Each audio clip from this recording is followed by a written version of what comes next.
What's good? It's your boy Gary coming straight out of Inglewood. Hi guys, I'm Micaiah.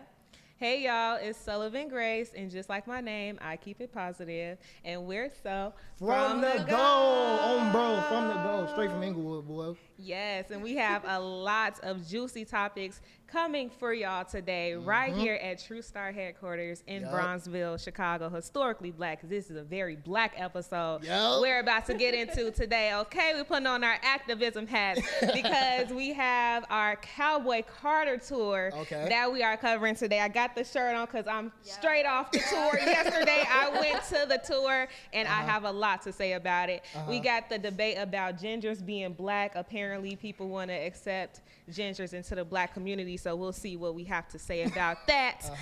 The Diddy Trial started, unfortunately, and Cassie is testifying. We have our True Star Confession segment where you all submit to us topics that you need advice on.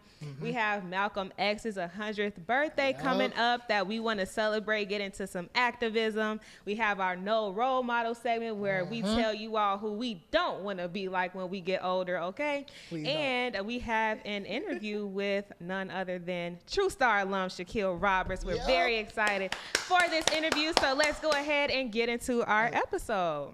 Bro. Like I said, yesterday, I'm fresh off the Cowboy Carter tour. Look, let me tell y'all the story, though. I almost wore my cowgirl hat, but then I was like, my hair is going to be looking like an afro by the time I get off this set. These lights are very hot, and my hair was just looking crazy last night. I had to redo it this morning, so I decided against the hat, but I still got the spirit of Cowboy Carter. It was amazing yesterday. The show got pushed back a little bit. It was supposed to start at 7 at Soldier Field, but it got pushed back to 9 because it was like a lot of drama going on, like the storm. They said it was a tornado. They talking about fire warning, like all of this other stuff. I'm like, I've never heard of fire warning in Chicago in my life. They don't have tornadoes in Chicago, bro. It's not. Every time it's a tornado warning, it's never a tornado. Bro, it's just a little thunder, bro. Like, it's always a disappointment, bro. Literally, it's never anything. But you know, it did end up raining a little bit. But the show eventually started around 10. Right. We ended up leaving around like 2:30. Got home, and you know, I'm still showing up today because you know me had to show up for the show. But I mean, like, it was an amazing tour, and I think it fits with the theme of this episode and the fact that we are reclaiming America. That's right. Let's all take a moment of silence for that. We're reclaiming America. God, this is our land, bro. Basically, this is ours. Like, we built America from the ground up as black people, and so many people discredited Beyonce for joining like the, you know, country, genre. But black people literally created that, and the visuals showed that we are the foundation of literally everything in this country. Literally, bro. Literally. Go ahead. We're the foundation of everything in this country. And so I love that she really reclaimed that. She showed a lot of respect to like the people who started off in the genre, you know, Texas, but people in the South who really started it. And it just showed that like we're reclaiming what was ours to begin with. And it's not cultural appropriation because we started it. Exactly. Black people started a lot of things. We did. Basically everything. We started like rock and roll. You know, rock and roll is what I like. I love rock and roll. I love some alternative, you know what I'm saying? But it came from the blues. You know what I'm saying? It came from the blues. And, you know, we all know the blues. You know what I'm saying? We all seen Sinners, right? Right. Exactly. We all seen Sinners, right? Let's get into exactly. We know what's up with the blues. You know what I'm saying? Right. Blues is everything, bro. So America. Black people was really America's blood. Like we make sure this whole thing run. You know what I'm saying? We the number one consumers. Like we buy everything. You know what I'm saying? And in this capitalistic economy, bro, like we hold power as buyers. You know what I'm saying? We do. So it's really crazy, bro, how we just don't get the respect that we deserve. You know what I'm saying? Like these people still doubting us like, oh, we didn't create everything. Like we didn't create everybody's lingo. You know what I'm saying? Like that's crazy work. Crazy work. Oh yeah. African American vernacular, bro. We basically replacing English. You know what I'm saying? Yeah. I mean, and people think it's cool. Like, you know, people like to look at Beyonce on the stage and think she's supposed to just like entertain them all night. And while she is an entertainer, I really liked how her visuals were deep because she was impersonating Jimi Hendrix. She had, you know, a lot of like different older black artists that literally paved the way for not only black artists in this country, but literally everybody. Like everybody. At the end of the day, if y'all don't take anything else from this segment, black black people paved the way for literally everything on this earth. So yeah. Great way to start the episode. Like, shout out Beyonce. Like, just know that Beyonce A, Blue Ivy A. That was my favorite part of the night personally. So you like Blue Ivy more than Beyonce? I mean, yes, because Beyonce, like, you know, she's in her late, like, maybe early 40s or whatever. I think early 40s, yeah. Beyonce got washed. Beyonce washed. I wouldn't say she. Don't quote me on that because I don't need the beehive coming for me. But she is getting older and like she's paved her way. She's paid her dues. Like she has knee injuries. She's been dancing for literally like 30 years now. So it makes sense that her body is breaking down. Blue Ivy had her own segment. I won't talk too much about it because I already talked about Blue Ivy in another episode, but it was just personally inspiring to me. And at the end of the concert, she was like, don't ever let anybody like make you think you're weird for chasing your dreams. Like you can be yourself. Don't ever let anybody dim your light. And it was just so inspiring to me because she's just so inspiring. She's paved the way for just so many people in this industry. And it's just, black women rule the world. Like, I don't know. Who run the world? Girls. We run everything. Shout out to y'all, man. Shout out to y'all. Man, I wish I could say the same about my GOAT LeBron, though. Like, you know, Beyonce passing the torch to Blue Ivy. LeBron's supposed to be passing the torch to Bronny, but Bronny not taking the torch? Bro, like, I don't know you don't watch basketball, but you know, he in the G League. Wait, I thought he played for the Lakers. Did he come back? I don't know. I know he ain't as raw as LeBron in his rookie year. Yeah. That's all I know. But shout out to Beyonce, man. Shout out to Blue Ivy. Thank you for coming to Chicago. You know what I'm saying? Greatest city in the world. I know you had fun. I know you had a blast. Yes, it was amazing. So we'll get into our next topic about gingers being black. Everybody want to be black, bro. Like, come on, bro. I mean, we did just say black people started everything. Right, so it makes sense, right? We did. I don't know what's to that, man, because you know when you say that, it makes me think of sinners. It does, because I went to go see it with my homie, right?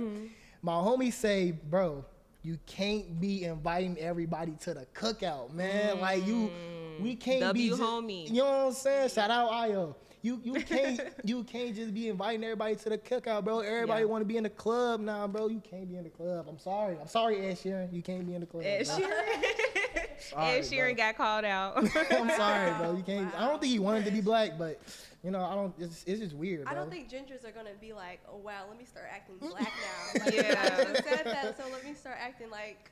Yeah. What would a black ginger act like? That would be funny.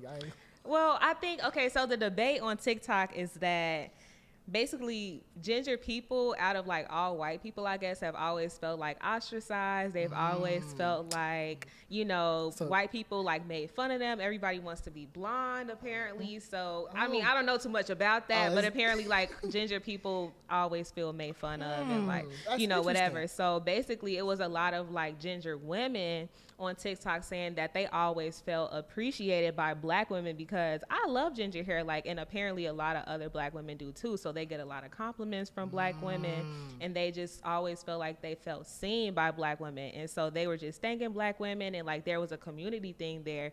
But there was also some pushback because people were saying that black people are too welcoming. Like when Ariel was a Disney princess and she had red hair, the ginger people were like, oh, that's not my Ariel. Like, you know what I'm saying? So that's the whole debate about like black people being too welcoming.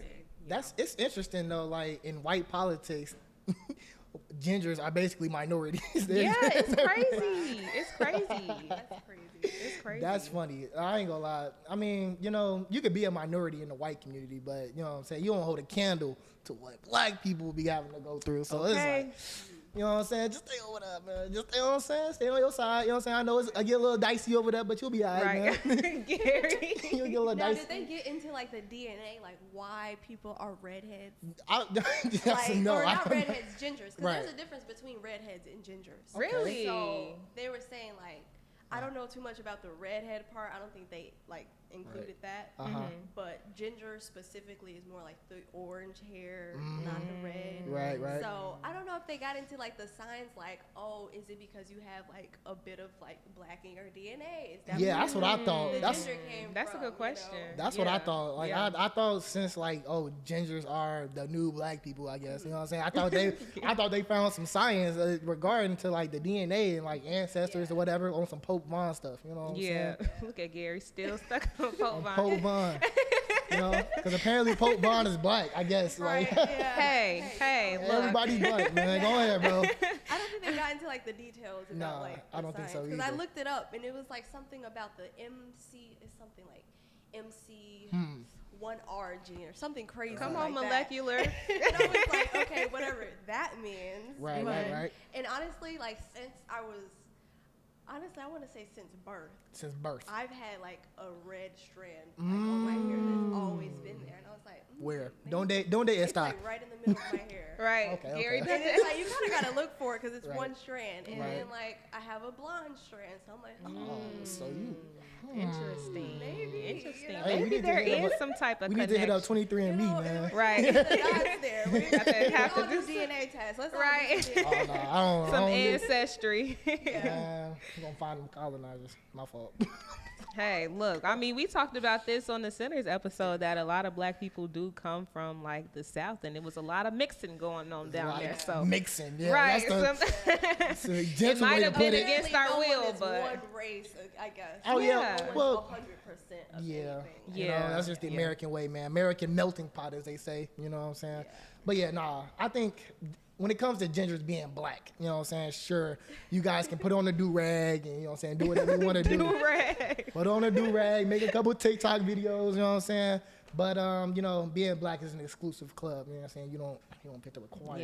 Yeah, the So- one drop rule is a Don't thing of the think that past. you're a ginger. You could just start saying the. Oh, Right, 'cause you know they love that. No, let me Guys, you stop. ain't heard the new update, you know what I'm saying? Right, the new update. We can say it now, y'all. Finally. Oh my gosh. We've been waiting for this moment. No. It's over with. It's over with. Yeah, let's relax. All right. So Pump your brakes. our next topic is the Diddy trial. It really pains me to talk about this. It really does, because I hate to see a successful black man Huh? come down to the. I mean, he's like, and Yeah. okay, I get what you're you saying. know what I'm trying to say. I get what you're saying. Don't try to I get twist what you're my saying. words fault. around, Gary. I wouldn't even. Now, I wouldn't even know. play with you like that. I wouldn't Don't even play play with you me like like that. I wouldn't Now even play you with you like know. that. Diddy is despicable though. That He man is. Oh yeah, for sure. But like in terms of like his success, like in his career, he's done well. But It is. why is it always something? It's always something. So it is. It's always something. A 4-day freak off.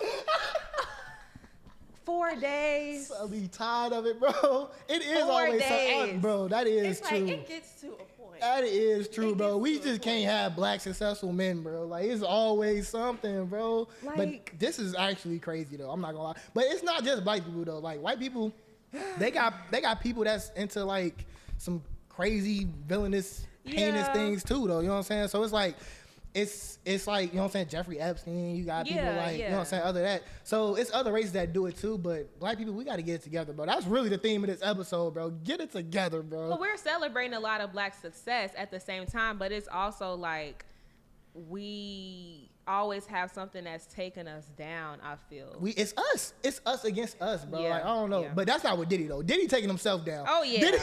Diddy, hey, He's his own breed. Diddy, Yeah. oh God, he is his own don't breed for claim sure. that. Like, you know what I'm saying? Have y'all ever seen Boondocks? Y'all watch No, Boondocks? I never y'all? watched that. The Boondocks, y'all. Yeah. So you should watch Boondocks. But look, it was the R. Kelly episode, and Huey was like, Oh my gosh. Oh, I think I know what you're talking about. Huey was like, does the system bring down good black men? Yes, but R. Kelly is not one of them. Oh, That's what Diddy, bro. Like, Yeah. That's true. Diddy That's is the new R. Kelly. insane, bro. Like, I don't even understand why a person would have a 50-foot bed. They A 50-foot? 50-foot bed, bro. I didn't even know they make those. They don't. They don't make those. That means you got it custom. gotta- You They got it don't custom make those, made. bro. They Do don't some make freaky 50-foot beds, bro. A No. 50-foot bed? Yes, bro. Like it's heinous. It's you got 1,000 bottles of baby oil. I'm still on Like that. he's the reason that probably Johnson and Johnson are is- still in business. I just can't, like. Sole contributor of Johnson & Johnson, bro. Yeah. That's actually crazy. And then you know what's crazy? Like as the trial like continues, you're gonna find that a lot of celebrities were involved, especially like in the early 2000s. Gotta watch out. gotta watch out. You know what I'm saying? Looking at Neo, Usher. I ain't gonna say too many names, but it get critical, bro. It's gonna get critical, bro. It does. But when it comes down to the person that I feel most sorry for is Cassie. First of all, she's testifying while she's heavily pregnant. Heavily. Oh, wow. And a lot of like, I feel like recalling those types of memories, it causes trauma for the baby. And for her having to like recall that while she's on stand, they're saying that she's very emotional. And I just couldn't imagine like a 4-day, like did they sleep? Like I'm just like, it's not even to the point where it's like, and a lot of people are saying like, oh, did she like try to leave or whatever? But it's like, we saw the video of her trying to leave and literally getting beaten and dragged back to the hotel. That, bro, by Diddy. 4-day freak off, bro. 4 days. They obviously, they had sleep, water, you know what I'm saying? Diddy was probably having people bring them grapes, water bottles, you know what I'm saying? But I don't know the politics of a 4-day freak off, bro. This is unheard of. Like this is so barbaric, bro. It's very barbaric. I don't understand. I don't feel like we haven't even heard the worst. We haven't heard the worst. That's an average weekend for Diddy, bro. That's an average week. I just wonder what his daughters think about him too. I don't know. He has does have kids. 3 daughters that are in the courtroom while he's like. That's so crazy. You know, he had sons too. Sons came out. They was like when the news first dropped. You know, when the news first dropped, it was like big news. It was all over TikTok for like 3 weeks. Yeah, it was. You know what I'm saying? So and all of that, they had like his sons come out and defend him a little bit. He's like, oh, you talking about my dad like this? Like, no. But the gag is he killed their mom too, though. Huh? Kim Porter? Yes. Allegedly. Allegedly. Hey, man, allegedly. We'll never know, man. We'll keep y'all updated with the Diddy trial, man. It's a sad case for sure. Sad case. I feel bad for Cassie. I feel bad for Cassie, man. Throw Diddy under the jail. Throw Diddy under the jail, bro. Justice for black women. But we're going to get into our True Star Confessions segment next. Yes, this is our segment where we talk about things that you all submit to us. You know, you need advice on, disclaimer. Right. Oh yeah, Kennedy's not here. She don't got the whole script. Exactly. By the way, you know, obviously you see Kennedy's not here. You know what I'm saying? She's out. You know what I'm saying? Doing her extra mile or whatever she be doing. Traveling. But disclaimer: don't have your mama calling up here talking about I told you to drop out of school, which I probably did. But don't take my words at face value. You know what I'm saying? It's what you do is up to you. All right, that don't got nothing to do with us. All right, we just giving you some advice. We're not responsible. We're not responsible. On God. So go ahead, get into the confessions. Okay, so this week's topic is about workplace crushes. Okay. So this confession was sent in by Marissa, who's 21, and she said, "Hello, True Star. At my current job, I work with this guy who I've secretly had a crush on for some time, but I've never had the courage to talk to him. But one day he asked for my Instagram, and I gave it to him. After checking his page, I found out he's like a huge red flag. He follows a bunch of like Instagram girls. Oh, no. He's even like a hunter, so he like kills animals for fun. And so pretty much she said, how should I tell him I'm not interested, but keeping it professional at work? Hey. Well, is he like sliding up on her stuff? Like, how does she know that he's interested? I mean, because she never spoke to him, but then he asked for her Instagram. Oh, yeah. So it's like maybe he's kind of interested. So she's like, oh, okay, maybe he does like me back or something. But again, like you're at work, so it might be weird to be like, yeah, I don't want to talk to you anymore, but you still have to work with them. So keep it P at work. You gotta. That's the type of stuff you watch from a distance. You gotta. Gary. You gotta. You just. Yeah, I hear that with the smooth stiff arm, like Karate Kid. Ain't gonna lie. I don't know. I feel like that's why when it comes to like workplaces, I don't think you should. This is again. Don't come up here. Right. Trying to be like, hey, I got fired because I wasn't keeping it P or whatever. But I just don't think that you should like mess with someone that you're working with because again, if this is like your job, like your main income, like you don't want that to get. You don't want to mess that up. So. all that dating stuff, like you gotta go outside. Like if Yeah. you're ready to date, you gotta go outside. You gotta go touch grass, bro. Yeah, you gotta go touch grass. You gotta go out. Like if you don't go out much, I get that. Like again, if you're always at work, like I get that too. Like bills need to be paid, so you might not have time to go out and meet people. But you also, you know, if you think. Unless you're about to quit. Like, right. Job, like, hey, I've been like you for some time. I'm about to quit. You know, if I don't like you, it don't matter because I'm quitting soon anyway. Right. Like, if I find something like I don't like about you, I'm not going to have to see you because I'm not working at this job no more. Yeah. That's kind of a pass, I would say. Right. That's okay. But other than that, like, let's just keep it professional. Right. Like, God. Not even just like getting fired, because getting fired is a big deal too. But work is like it's a big part of your life. So imagine like things don't go well, and now you seeing them every day, and now your energy is tempered. Like don't do it. Yeah, like just again, leave it alone. like adding to that, like if you work in like a building or whatever it might be, and it's like, oh, I don't want to go work over there because I know he's gonna be there, and it's just like you don't want to have that mindset waking up and going into your workspace. Like that's just a kind of toxic. It's just not really good for your mental health. I agree. It's not. Your workplace should be like, okay, I have to go to work today. Like it shouldn't be like very.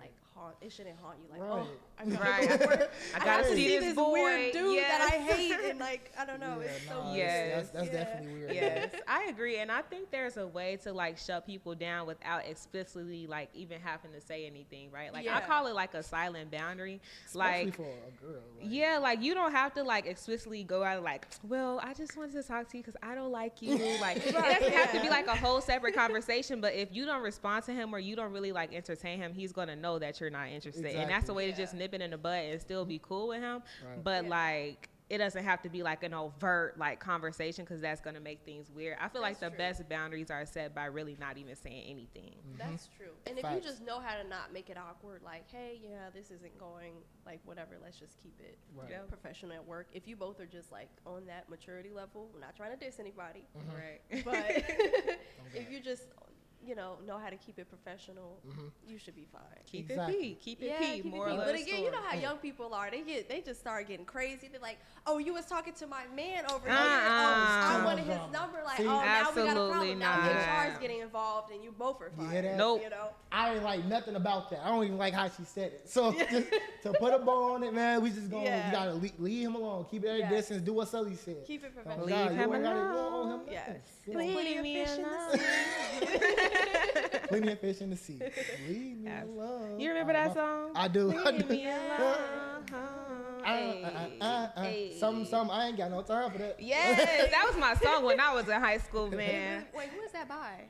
I forgot. He fell off though. Yeah, of course. You know what I'm saying? It wasn't Cowboy. I don't know. I forgot. No. But hey, man, that one song was good. It was good. So now let's get into Malcolm X's 100th birthday. Woo! Hey, y'all, look. I shall be talking about this today. So Malcolm X's birthday is on Monday, May 19th, the same day that this episode drops, right? It will be his 100th birthday, and we all need to just sit and think about our actions, about everything going on, and what Malcolm would say about it. I don't even think Malcolm can make sense of everything going on these days, bro. Man. It's so weird, but I want to use Malcolm X's birthday as a platform to just, get us all together. We all need to have a meeting, bro. As black people, collectively. We need to have a meeting, bro. We need to huddle up. Like, it's getting out of control, bro. The CIA is on autopilot, all right? And what I mean by that, I'm going to quote the CIA a lot. I'm going to say the CIA do this, the CIA does that. It's a joke, all right? Because, I walked into the office today, and y'all didn't get the joke. It was weird. But CIA is a joke, okay? When I say the CIA is a joke, it's a metaphor for us being against each other. Like, we're working against each other. We're pulling each other down, crabs in a barrel, the whole 9 yards, all right? And so when I say the CIA, that's what I'm referring to. I'm referring to us just being against each other, okay? A couple examples of this, all right? We got long list. We got 20 V1s. They must be stopped. All right, they must be stopped. The disconnect between men and women in the dating scene must be stopped. More on that later. DDG and Halle, looking at you. All right, Popeye's chicken sandwiches. All right, we got to get to the bottom. Remember somebody got killed? They steady get killed over the Popeye chicken sandwich, bro. Like, I don't. Is that still like a thing going on or something? No, but Don Julio collab. I ain't forgot about that. Yeah, CIA. that's just come on. CIA. I ain't forgot about that. A Fulio.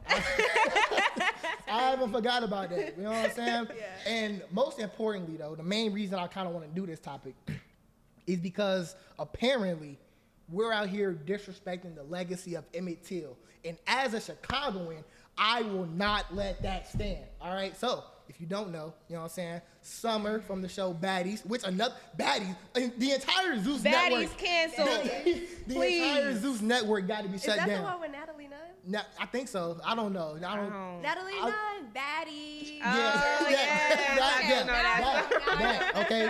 Yeah, that right there needs to be shut down. That was all CIA. The CIA just, you know what I'm saying, kind of, it's crazy, bro. So the whole Zeus network needs to be shut down because Summer, which is a person on one of the Zeus shows, which Zeus fights a lot, right? All they do is fight. So Summer has said that one of the girls' faces looked like Emmett Till, right? And we all know how that, you know what I'm saying, Emmett Till's face, it was a whole political movement. Yeah. So for her to say that is just so wild and crazy. She was black? She was black. Wild, crazy, disrespectful, bro. And then, not even that, when the internet got mad at her and called for, like, you know what I'm saying, some attention, called for, you know, something to be done about it, she doubled down and was like, who cares about Emmett Till? What? Are we being for real? Oh my gosh. The CIA is on cruise control, bro. We doing it to ourselves, bro. Like, it's to the point where, like, oh my God. It's no one to blame but us. Yeah. It's no one to blame but us, bro. Like, back in the 80s, we could blame the government. You know what I'm saying? Crack, the drugs, we could blame all that on them. But at this point in big 2025, we have gotta to take accountability. We gotta lock in, bro. We gotta do better. All right. Yeah. Malcolm X would want us to do better. You know He would. It's so weird to me, bro. Like, I'm at a loss for words. Honestly. Yeah. I don't get it, bro. So what steps can we take to, you know what I'm saying, come together, bro? Because I feel like right now we're at each other's throats a lot. The way we talk about, you know, important topics, we just aren't mature enough, I think. You know what I'm saying? We just aren't approaching these topics in a for real way. You know what I'm saying? Like, I don't get it, bro. Like, and I think it's just because we ain't growing up yet. You know what I'm saying? Gen Z, we still young, you know what I'm saying? We still growing up. We still got some stuff to do, you know what I'm saying, maturity-wise, but we gotta lock in, bro. It's time. It's time. Bro. I mean, I think the first thing is ownership, like taking self-accountability for the way that you think. I mean, like, not to be cliche or anything, but Michael Jackson said, like, if you want to make a change, look at the person in the mirror, like, looking for the man in the mirror. Oh yeah, I'm asking him to change his ways. Yeah, like, literally, like, we need to all, like, look at because there's no way to collectively unite the black community, if that makes sense. Without because we're all across the CIA killed our exactly, but we're all across the nation. So I think it starts with, like, small spaces like this, and True Star having conversations or whatever, like, people you're closest to kind of change their mentality, because there is a lot of ignorance around a lot of different topics, not only regarding, like, you know, the topics you talked about, but financial literacy, black ownership, supporting black businesses, like, all of that is important for us to be able to, like, take self-accountability in our community. And I feel like if we all had these types of conversations, which we're having right now, it helps to, like, advance change, and we can begin to see it. It takes a while, but, you know, I just think everybody needs to just take accountability for themselves. And that's great. That actually leads me to my closing point, right? Because, you know, it's a big task, you know what I'm saying, for us to come together, lock in, and progress us as a culture, right? Mm-hmm. But action items, action tasks, bro, everybody can we start minding our business a little bit more? Like, not everything need a reaction. I feel like we way too invested in things that don't matter, starting with our no role models. All right? Starting with our no role models. All right. Today's no role model segment, if you don't know, it's a segment that we do every episode on people that we don't want to be like, right? Today, I'm begging the black community not to be like, please. I'm begging the black community not to be like DDG and Halle Bailey. Both of them. All right? Both of them. I'm not picking a side. All right? And if y'all don't know the drama, you know what I'm saying? Halle. Halle got a temporary restraining order on DDG, her baby daddy, right? Temporary restraining order for allegedly abusing her, right? She said that, you know what I'm saying, while DDG was coming to pick up Halo, DDG apparently got mad, hit her head against the steering wheel, and chipped her tooth. And she showed like bruises on her arm. And she said that DDG be using his fan base to, you know, attack her and things of that nature. So she took all of that to the judge and got a temporary restraining order, all right? Not a real one. You know what I'm saying? Just a temporary one so DDG can come have his day in court, you know what I'm saying? Whole 9 yards.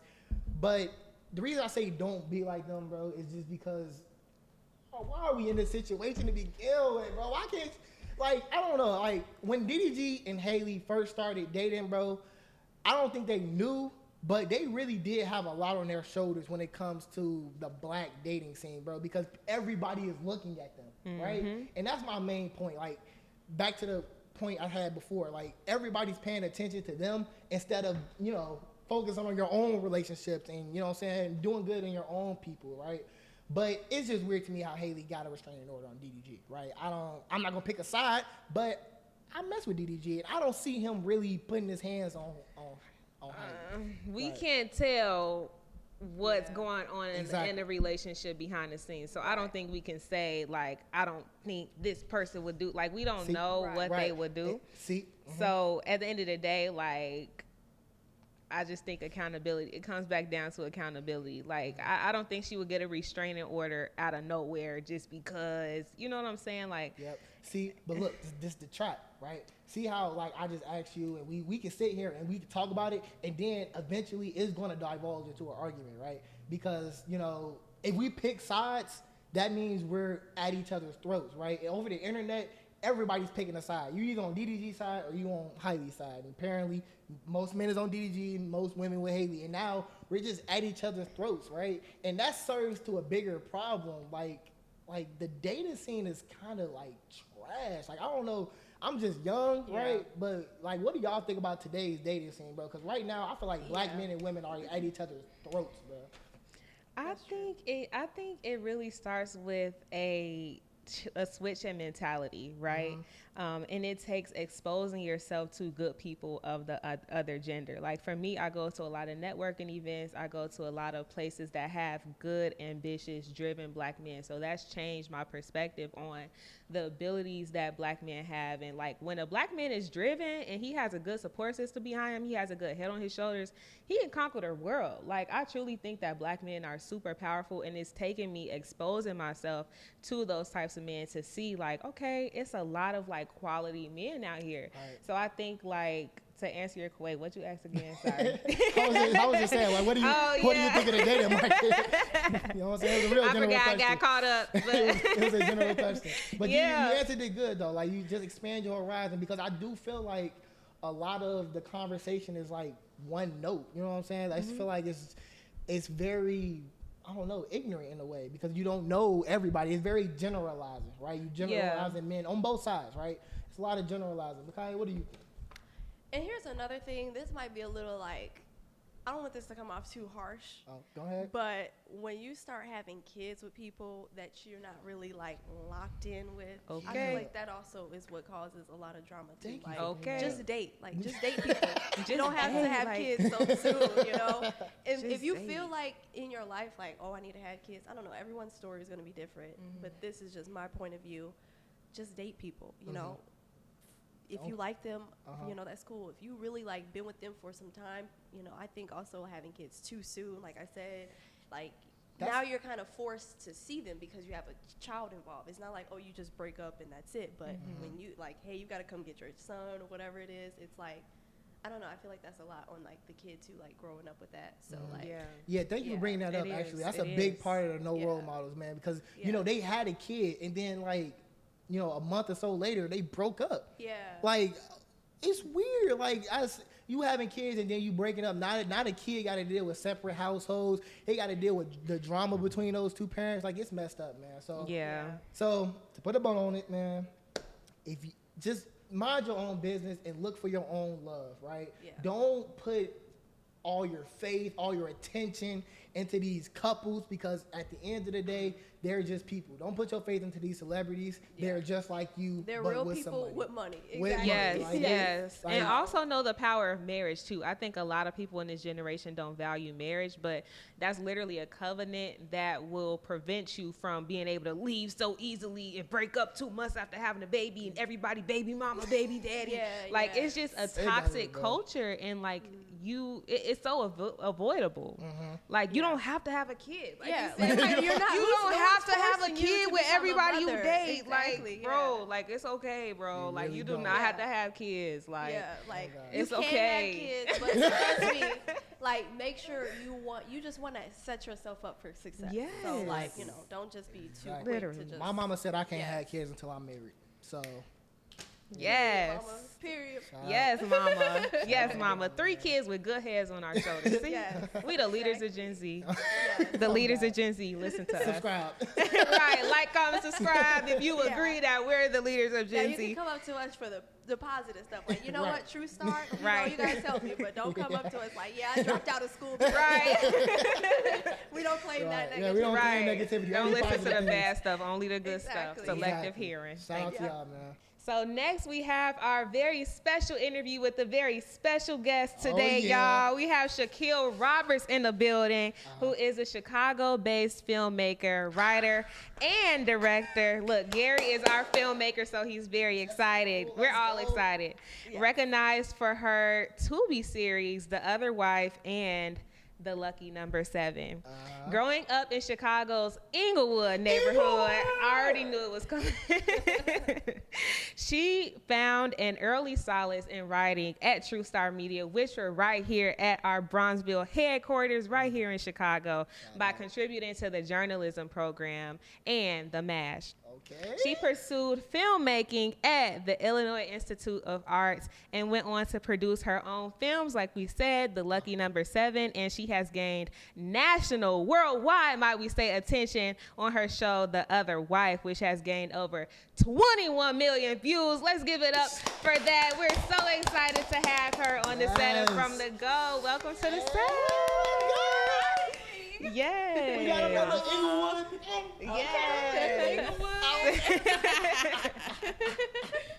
How you doing, feeling man? today? How you good. feeling? I'm good. Thanks for having me. You guys Of are course. amazing. You're welcome, man. Thanks for being on the course. show, man. It's just man, filmmaking is so important to me. You don't understand. This is my favorite episode, y'all. I ain't gonna lie, for a long time. So, go ahead, Sully. I know you got the first question, man. I'm over here getting excited. Yes. I wanted to ask you about growing up in Inglewood and starting here at True Star. So what was it that initially attracted you to writing out of all things you could have gotten into? I've always been like a writer, especially being in Inglewood. We were characters. Like, we were the baby kids on the block. Everybody knew our family. Yeah. And so it was a ton of material there for me to write. So I used to write a lot of, like, I went to Hyde Park. Hyde Park, shout out Hyde Park. So I used to write a lot about, like, my classes, and I would give, like, each of my classmates, like, personalities, and, like, I would write scripts around them, and everybody just kind of loved it. And then coming into True Star, this is kind of nostalgic for me. Coming into True Star, I really, like, I knew that I could write, you know, but True Star really showed me that people care about you, right? You know, like, people care about what you got to say. So I feel like that really pushed me further to get into writing, because at first I was just, like, doing stuff, you know. I didn't know that it was really something until I got to True Star. Yeah. That's fire, man. Honestly, I think we're going to be twins the whole episode, man. I think we're going to be twins the whole episode. You know what I'm saying? Because I got my start writing, too. I was writing articles about just, like, movies and TV shows, and it got to a point where they were just sending me to premieres, and I was writing about that, you know what I'm saying? So I definitely feel that, you know what I'm saying, finding your voice and stuff like that. Yes, I definitely love that. So I got a question. You know, so you've always been a writer. You've been writing your whole life. So tell me, can you describe your writing process, like script writing? I want to know about script writing more than anything else. You know what I'm saying? So go ahead. Can you just describe that process? Yeah, my writing process, I just really got a process. Right. At first, I was kind of just doing a lot of stuff, or like, yeah. just kind of like brainstorming and just like putting it all on the paper. But now I have, especially with scripts, I have a whole process before I even get to writing. Yeah. Okay. So I have to make an entire world. So I have to create the world and like see the world before I start writing. So I would like compile a bunch of photos of like who I would want to play this character, and it'll be like Taraji P. Henson. Like I would get real creative with like creating the world. This is what the house looks like. This is how they dress. And then when I create the whole world, it kind of helps me visualize what they see, what do they see, what do they say, how do they dress, how do they interact with each other. So I create the whole world, I put it all in a pitch document, and then I start to brainstorm scenes and like my beat sheet and like what I actually want to happen in it. But it all starts from me creating my own visuals first. Okay. Right. Can you That's explain fine. what a beat sheet is? You said that, so I just wanted to, know. We know what a BC is. I'm like, we are not in the world of film. Yes. So essentially, I pretty much do it as like my brainstorming. So I pretty much write down every scene or everything that's going to happen before I start to like write a script. So essentially it's like scene by scene, each scene, this is what it looks like before we get to like dialogue and like where does this take place. It's just really like a rough outline. Because that's the fun part. You know what I'm saying? Writing the script is the fun part. But all of that work beforehand, you know what I'm saying? Plotting it out, beat sheet, whatever it looks like for you. It's that like document will help you a lot. It's just really just plug and play at that point. You plug it in, then you just fill in the blanks. You know what I'm saying? It's great. It's fun, man. Yes. It definitely creates like a roadmap. Because you don't really know where you're going when you're writing a script. But having that beat sheet is like, oh yeah, I want this to happen in the middle. Oh yeah, and I said this. And you can always go and like edit that sheet, and you can always like add to it if you think of something else. But essentially, it's like a roadmap before you start writing. Perfect. Great. All right, so I know you got a pink production studio. I heard about it. Tell me about starting that production studio in the business of film, because that's the part I really don't know. I can make a movie, you know what I'm saying? I can write, you know what I'm saying? I've directed before, you know what I'm saying? But tell me about the business. Yes, the business of film, it took me a while to like really get there, especially like going to school. We're very creative, right? And so like they taught us how to make movies, and so like you get out of school and you're like, I know how to make movies. And then nobody talks to you about like the actual business side of like marketing your film and distribution and like all of the different parts and sales agents and all of So we're like, I'm so glad that you brought that up, because we can be so creative as filmmakers, but like essentially like we need to make some money. Like nobody wants to make a bunch of films or do a bunch of stuff and like not have the budget or even have the money. So on the flip side of it, after I went to school and I came out of school and I was just applying to a bunch of jobs. Like I was applying to NBC and like all these different jobs, and like I was just not getting anywhere.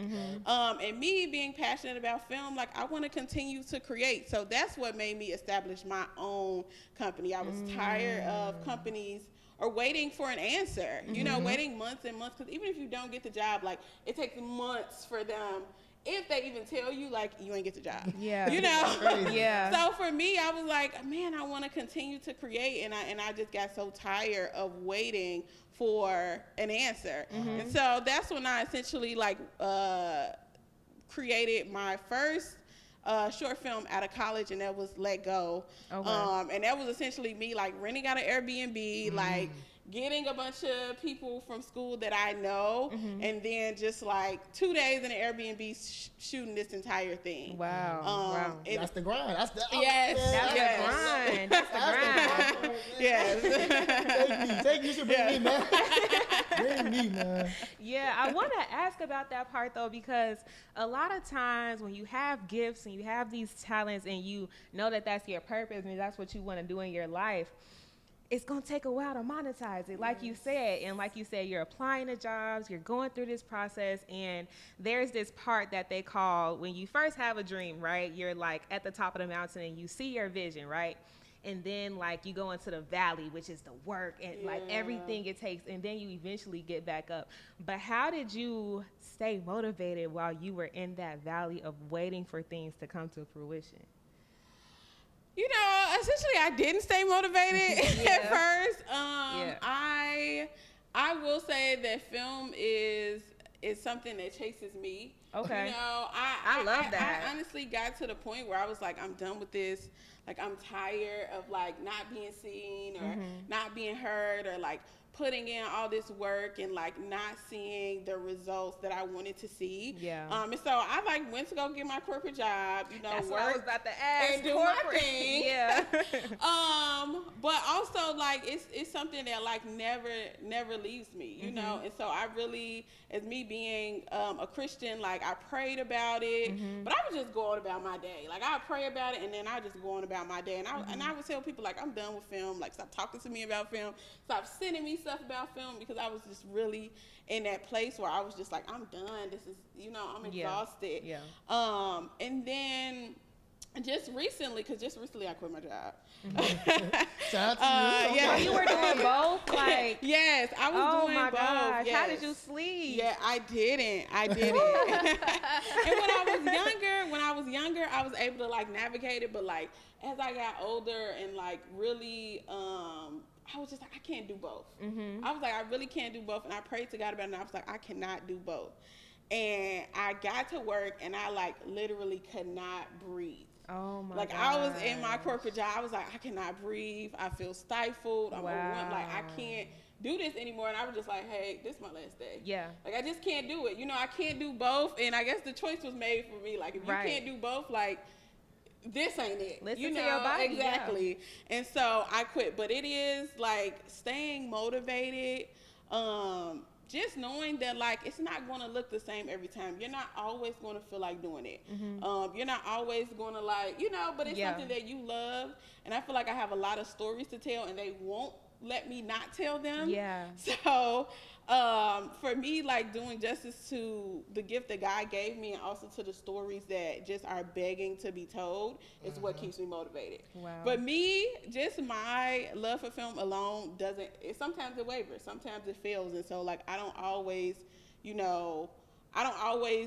draw on like, oh, I love film, because it's like I love film, and a lot of times like I hate it too. It's a lot. Yeah, you know? Right. And it that's is something a tedious process. Yeah, and we all need to hear that too, because we live in like the instant gratification generation, and that's something that I struggle with like personally, because we expect to see results instantly, and we need to know that you gotta wait it out. Sometimes you won't feel like doing it, but you just gotta go after it. Yes.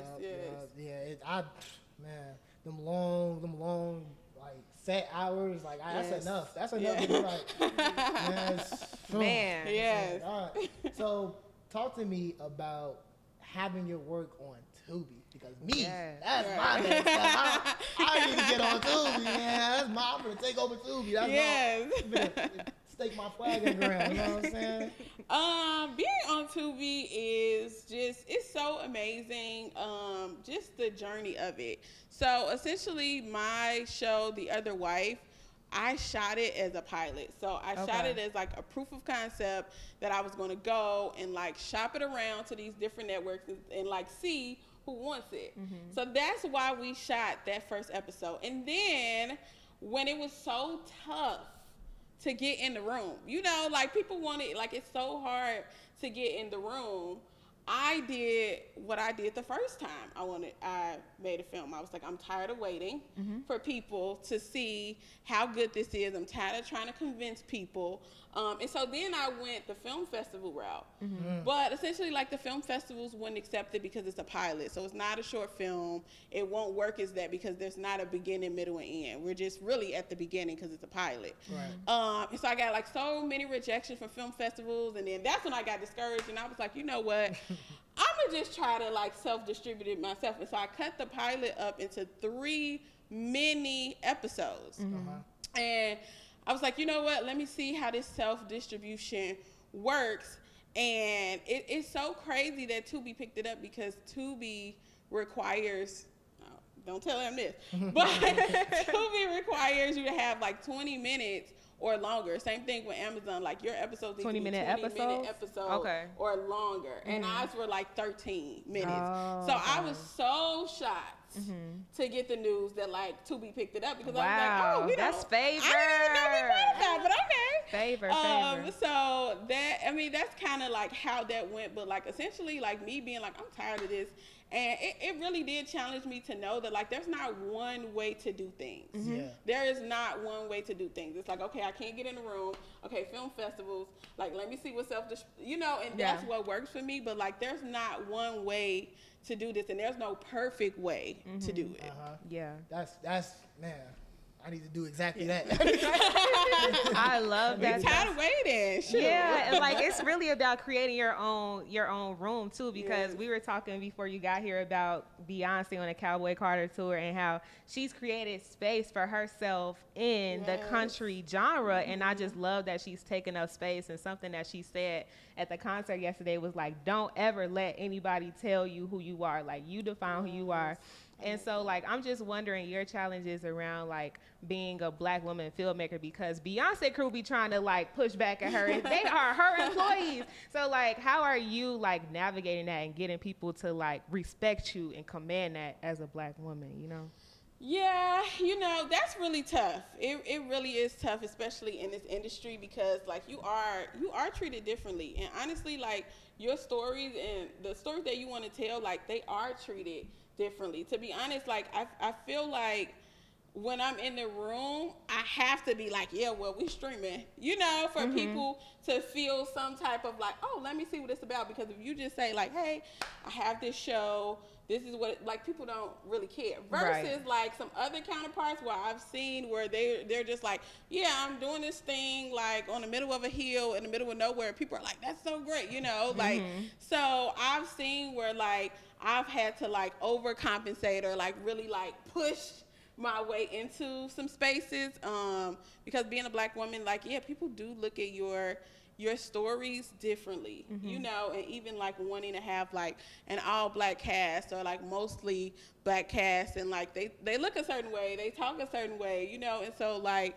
for me, I struggle with that because you know, I just felt so different, and I struggled because I was like, well, maybe I should like start to change, you know, my stories. Maybe I should try to like, you know, try to fit in the mold and like try to like change the language and the people that I cast. Like, maybe I should.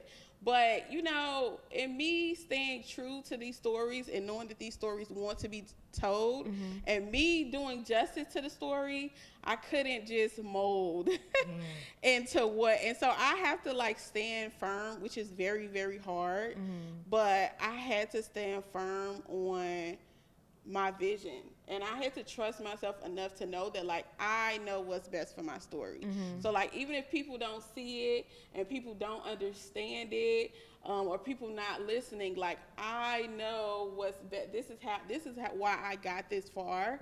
Is because like I spend the time with these stories to get them told. Right. So like you can't come in and be like, well, I think this will be better. No, you haven't spent the amount of time and invested the amount that I have to tell me what needs to be done. You're also not paying for it. Okay.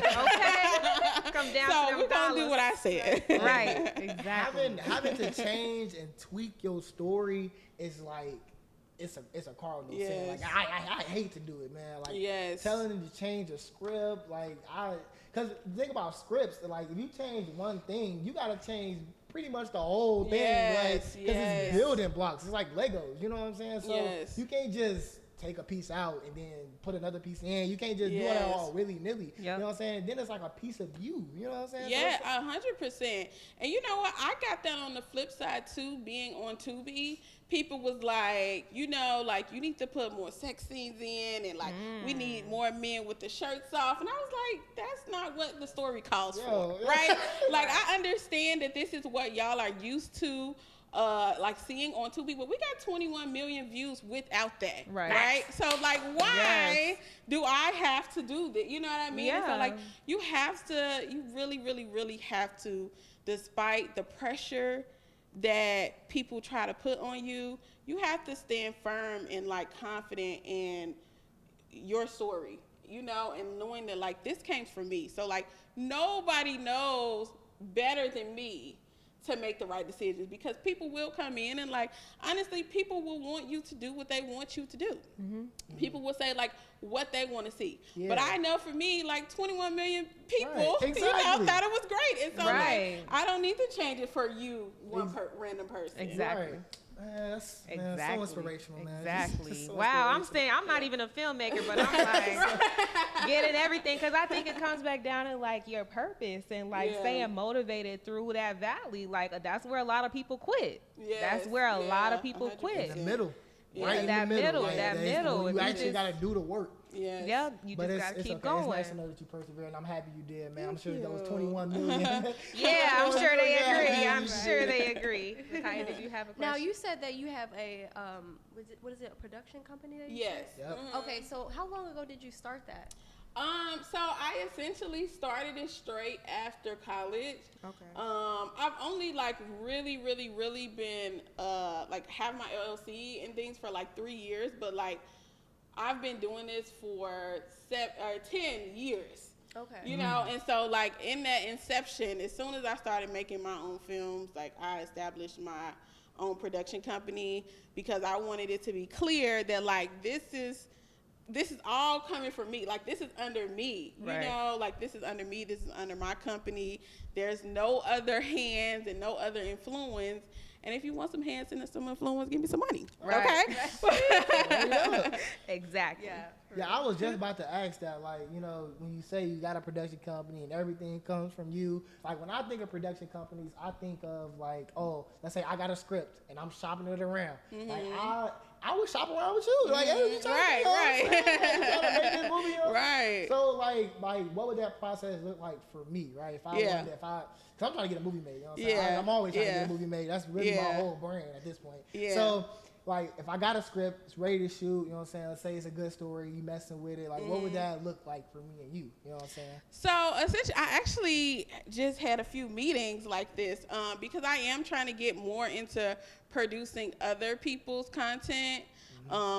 Because I really want to like contribute to other people, you know, like I've been producing my own stuff because for me, like it's easier, you know, I know the process, but I do want to support other filmmakers. So essentially all you have to do is go on my website and set up a meeting. And depending on what it is that you're looking for, right? Like, are you looking for producing? Are you just looking for a consultation? Like, just make that clear as to what it is that you want, because you might not like my style of producing or whatever, but you might want to do it yourself, you know. And I also do consulting, and I also do mentoring. I do a lot of mentorships. I've mentored a ton of people on the entire process because people are tired of waiting. You know, people are tired of waiting, and these stories do not shut up. Like, they don't stop bothering you. You know what I mean? Just 'cause if you don't have the money, the resources, the funds, or whatever, the story still wants to be told. You know, and that's the hard part, is not having the resources, not having the community, not having the just not having. These stories still want to be told. Exactly. They need to be told. Yes. They need to be told. They need to be told. Especially like I just saw, I've been talking about Sinners all day. For 2 weeks now, we've been talking about it. Oh, I loved it. But the most beautiful part about Sinners is that it's not necessarily like reinventing the wheel for real. You know what I'm saying? It's really just telling a solid black story. You know what I'm saying? And it made millions. It made, like, it's doing so well, and at the end of the day, it's just a black story. You know, so that gave me a lot of fire to just, you know, tell the story like in any means, in any way possible. You know what I'm saying? So I'm inspired, man. This episode has definitely inspired me. I've definitely gotta get back into writing. You gotta get literally, we gotta do something. Because Makaya's an actress. Yes. So if you ever need like someone to tell a story, I love that. You know what? It's actually really hard to find black actors in Chicago. Really? Yeah, it is. Why? It is. I would say when I'm casting, let's just say I'm casting, like I cast this one female role that was specifically a black female lead, and I think I got like 120 submissions for white women versus like 30 for black women. Oh wow. And so that's like 150 people, you know, for this one role, and there were only 30. And so like that's what I say when it's hard. Like people are like applying and things like that, but there's just a bigger pool. And also like other ethnicities and other cultures are still going out for those roles, you know. You'll put like specifically African American. They don't care. They're like, you know, maybe they'll make it. Right. They do not care. Wow. Exactly. Right. Exactly. No, that's fine. So I don't know. I never really thought about it like that because you know I'm kind of naive, I guess, when it comes to filmmaking. But when it comes to casting for me, I don't know. I'll go to Instagram, man. Go to my go-tos, man. Like, hey,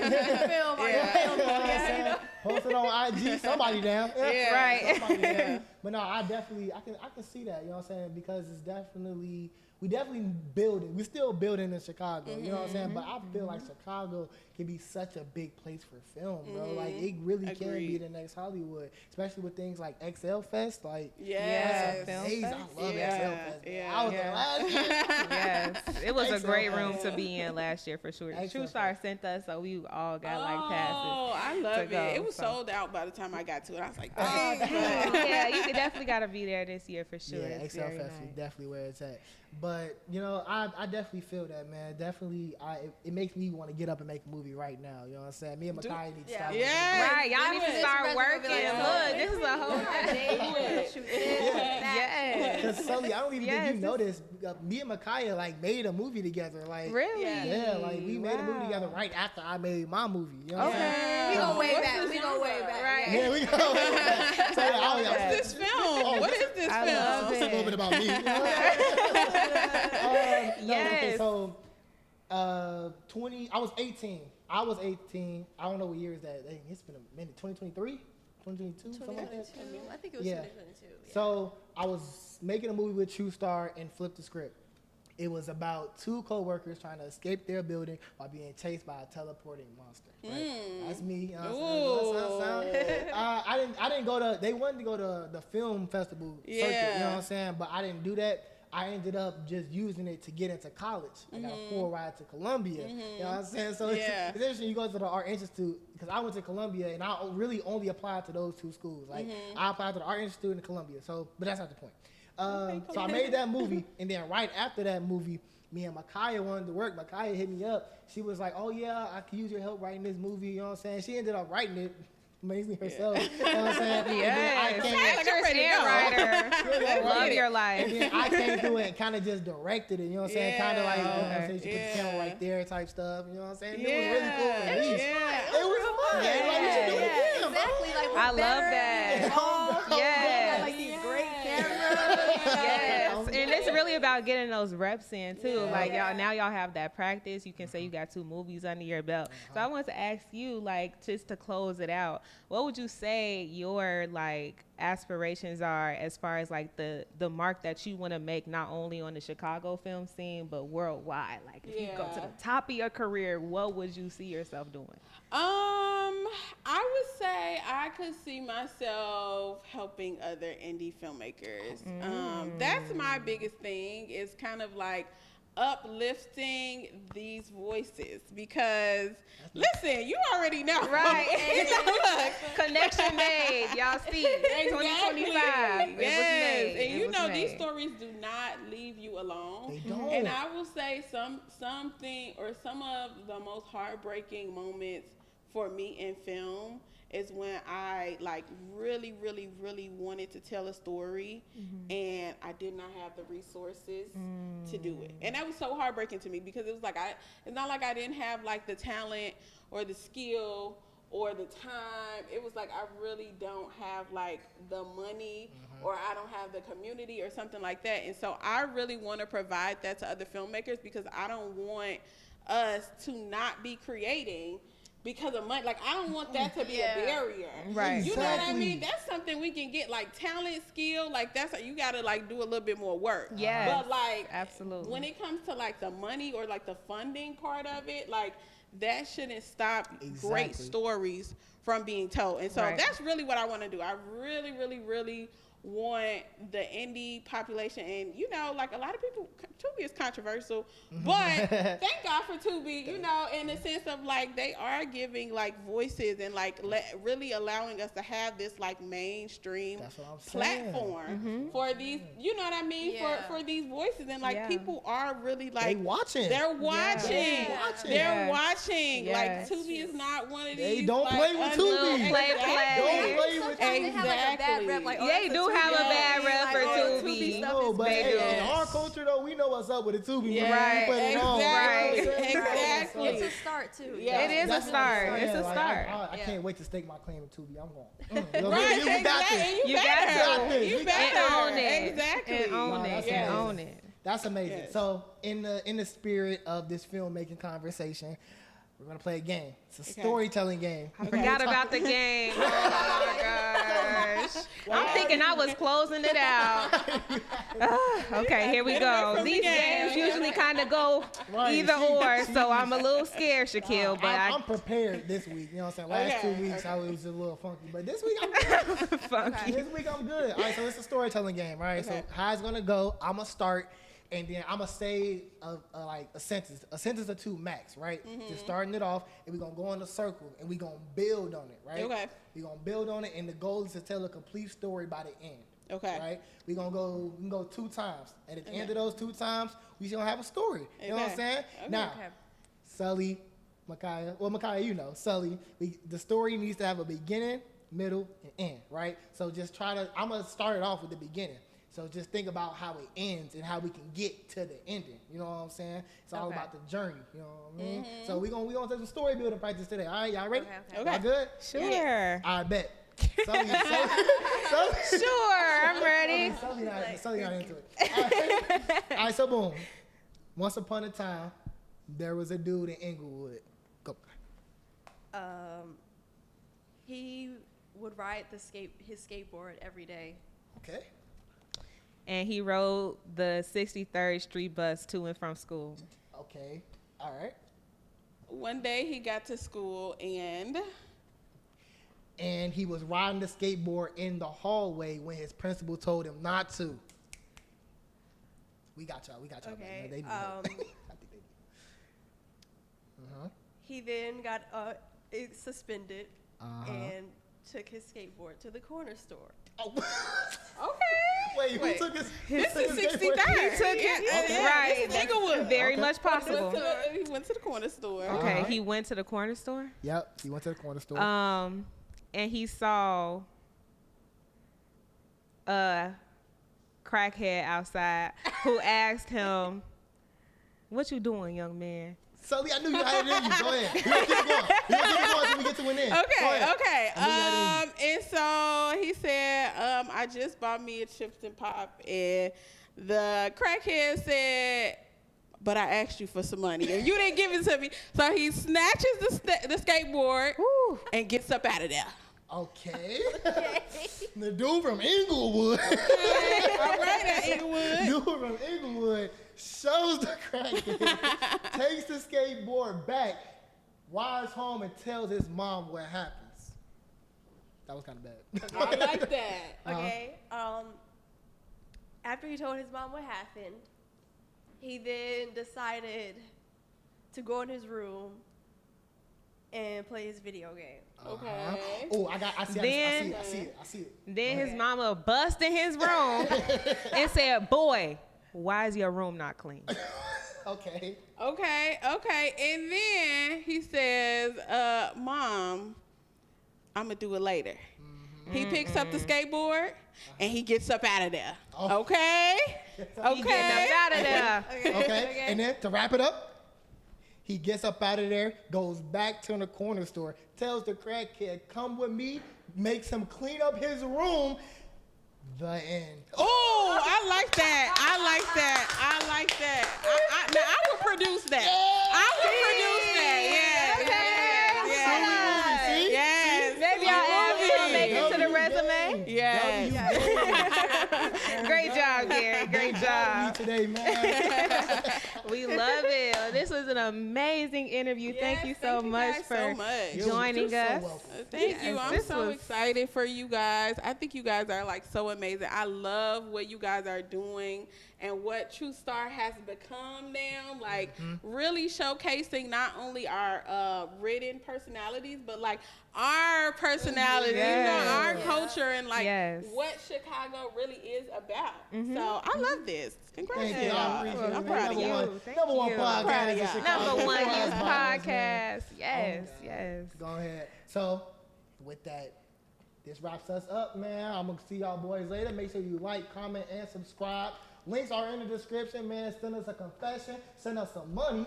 Right. Donation link. Donations accepted. And comment on what you think we should talk about, man. I'm going to see y'all boys later, man. Tell your story. I love y'all. Be better people. Love y'all. See y'all soon. Bye.